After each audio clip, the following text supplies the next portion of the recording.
Hi there, this is Ranjit, and in this video we'll be doing the review for the iPhone 6s, and I have been using the iPhone 6s as my primary smartphone for the last 2 weeks, and I'm going to share my experiences in this video. And in the later part of the video I'll also list out the pros and cons with the iPhone 6s, what I like and what are the things that I do not like.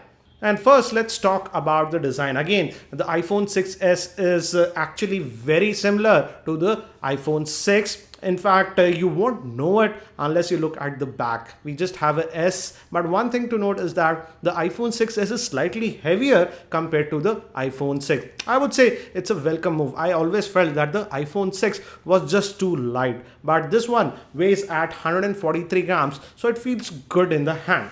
Now, if we move to one of the new features that is the highlighting point of the 6S and the 6S Plus is the new 3D touch. And yes, I would say it's a helpful feature, but again, I would say personally, I just used it sparingly, because the thing is that not every app supports it. Most of the Apple native apps support it, for example, Safari, etc. But if you use third-party apps like Chrome web browser, those apps do not support it. But one place where I really like the 3D touch was in the keypad. You can use it like a trackpad to move around. So that was one feature that I used a lot when using the iPhone 6s. I feel that 3D touch will improve over time, and many of the third-party apps will implement it. And so I say it's a good feature, but as of now, it's not available on every app. Now, if we move to the internals, the new iPhone 6s has the new A9 processor, and we have 2 gigabytes of RAM, and that combination is really good. In terms of performance, the iPhone 6s is really I would say impressive, and it is very fluid. In fact, one of my friends who uses the iPhone 6 Plus used my iPhone 6s for 5 minutes, and he said that it's really fast. So it's a very responsive device, and also in terms of benchmarking, it comes out at the top in terms of single core operation. So it's a blazingly fast phone. Now, if we move to the camera, Apple has bumped up the camera. The rear facing camera now is a 12 megapixel shooter, whereas the front facing camera is a 5 megapixel shooter. And now the iPhone 6s supports 4K video recording, so that's good. But in terms of photographs, I would say if you compare it with the earlier generation of the iPhone, that is the iPhone 6, you won't find a huge difference. There is a slight improvement, but not a huge improvement, I have to say. In fact, I would say still some of the Android phones like the LG G4 and the Note 5 take slightly better pictures compared to the iPhone 6s. But in terms of 4K video recording, the 4K video recording was good. Now, if we move to the front-facing camera, that's a 5 megapixel shooter. Here, definitely there is a huge improvement compared to the earlier generations of the iPhone. But one thing to note is that in terms of video recording, the front-facing camera is still restricted to just 720p videos. Now, we also have that live photo feature. You can actually enable it or disable it. In fact, I've already made a dedicated video regarding the camera performance. You can check out that for more info. And regarding gaming, I also tested this new iPhone 6s with gaming, and I have to say the gaming experience was excellent. Again, I have made a dedicated video regarding the gaming performance, so if you are interested in that, check that video. Now, there is a controversy going on with the new iPhone 6s.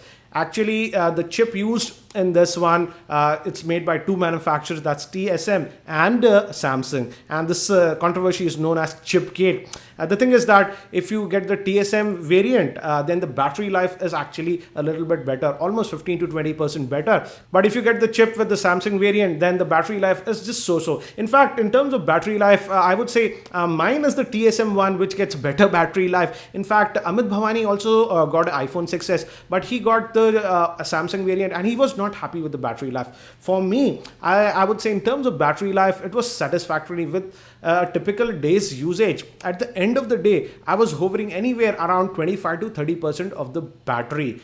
But again, if you are using it very heavily, then you might have to charge it in the evenings. Now, let me actually break down this iPhone 6s between the pros and the cons. Let's first talk about the things that I really like on the iPhone 6s. The first thing is the fingerprint ID. It has been improved, and now if you just click, it just unlocks. It's really fast. For example, let me show you.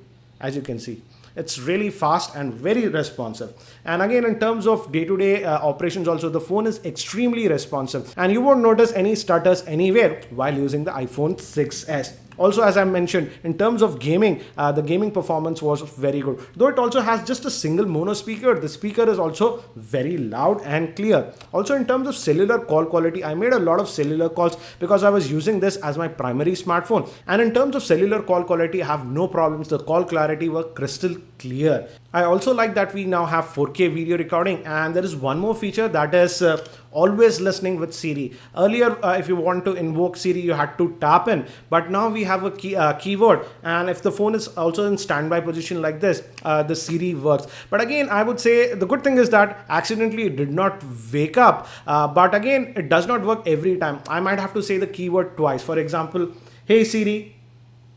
As you can see, it didn't wake up. I might have to say it once or twice. Hey Siri.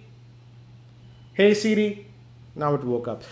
So that works, but for me personally, it does not work the first time I try. I have to say it twice. Now let's move to the things that I did not like with the iPhone 6s. The first thing is that the iPhone 6s still does not support fast charging, and I really miss that. I would say if it is almost dead around 5%, it takes almost close to 2 hours to charge it, which is actually pretty slow because the battery is just a 1715 milliamp hour battery. If just Apple would have provided fast charging, this phone would have charged way faster.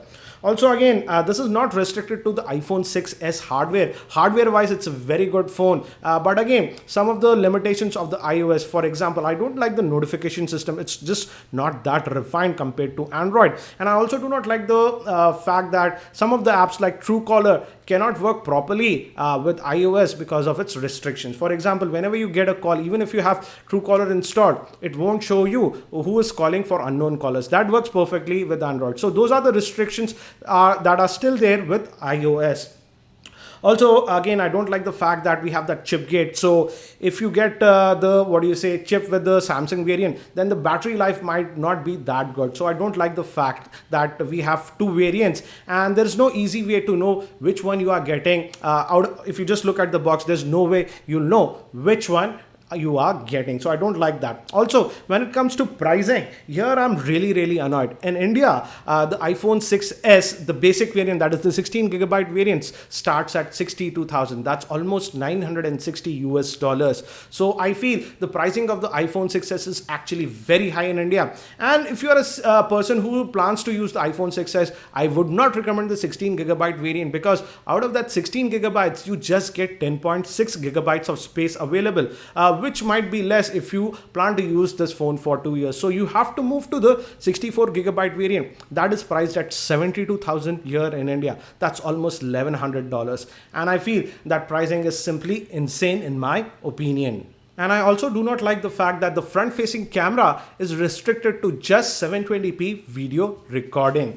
If you already have an iPhone, I get this question a lot. Should you upgrade? I would say if you are already having an iPhone 6, there is no need to actually upgrade to the iPhone 6s. Yes, we have that new feature called 3D Touch, but I would say still not every app supports that. So I would say if you can wait for the new iPhone 7 that will have a newer design, and obviously by that time, most of the apps will support 3D Touch. And also, I feel the pricing of the iPhone 6s here in India is not that great. But if you are already using an iPhone earlier generations, for example, the iPhone 5 or the 5s, and you are looking for an upgrade, then I feel the iPhone 6s is a very good upgrade.